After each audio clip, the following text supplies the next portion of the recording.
Excitement that is building up in a steamy Paris ahead of the start of the 2023 Rugby World Cup. The opening ceremony, which will have a distinctive French flavour, will start at 8 o'clock South African time tonight, followed by the match between France and New Zealand at a 9:15. Our sports editor, Vaylen Kirtley, is in Paris, reporting from the top of the iconic Parisian landmark, the Eiffel Tower. Just a couple of hours before the Rugby World Cup 2023 gets underway, with hosts of France up against New Zealand. In Pool A with me, I've got Newzroom for senior sports writer Timothy. What an amazing day. I just wonder how the heat, because we're expecting like 30 degrees at kickoff at 9 o'clock at night, how that may affect the New Zealand team. They've been in winter. Yeah, look, I mean, I have an ex who used to say it's hotter than Satan's bum. I think this is what she meant, because we're getting to about, what is it, like about 38 degrees Celsius, which is just frightening if you think about it. I mean, just standing here, we just get sweating. And for anyone that now has to kind of like adjust to having, to play, exerting themselves, to try and win. And I think also adrenaline is going to play a massive part in just how you spend your energy. So I imagine it's going to be tough for both teams, probably, particularly New Zealand, simply because they're less used to the conditions. And also the fact that we haven't had a Rugby World Cup game of this caliber opening up a Rugby World Cup in many, many editions. Yeah, that's just kind of the thing, over the past sort of 9 editions, over most of the past 9 editions, the first game was just kind of like literally that, an opener.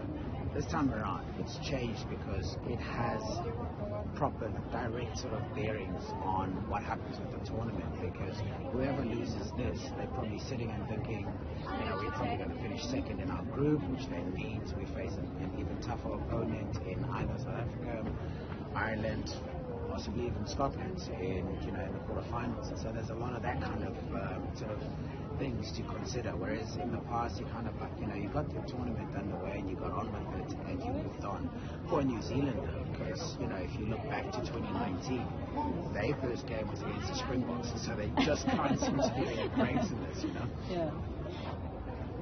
Being around Paris and us having this wonderful bird's eye view on the top of the Eiffel Tower, I mean, there's loads of buildings. You can kind of pick out the massive rugby village that's been set up by the Palace, the Concorde.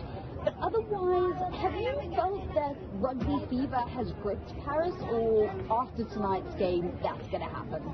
So far it hasn't. I was very surprised that there was nothing at the airport. Like usually an airport kind of tells you why you're here almost, Yeah. And then there was nothing on the way. We actually passed the Stade de France, which is where it's all happening. It didn't look different from what it's looked, in all the time. I think this time, sort of 16 years ago, the Eiffel Tower was actually draped in the colours of the IRB back then, which is obviously World Rugby now. And so it kind of like there was a much bigger sort of awareness. This time around, it's very much subdued. They're struggling, like I said in the story, they're struggling with all this heat, and yet the World Cup thing for them has been a bit slow burn, because you're just not seeing it.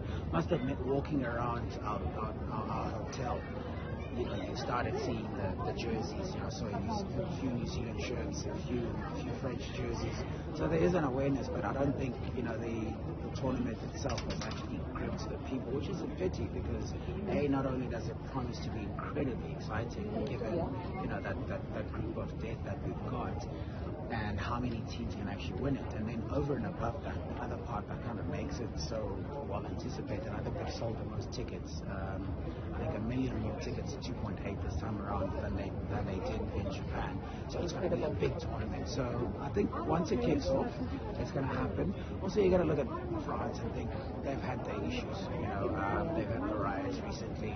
They're not dealing with this heat. Maybe they've just got typical day-to-day stuff to deal with. That doesn't include being worried about the World Cup, and they've got an Olympics next year. So maybe it's too much of a good thing.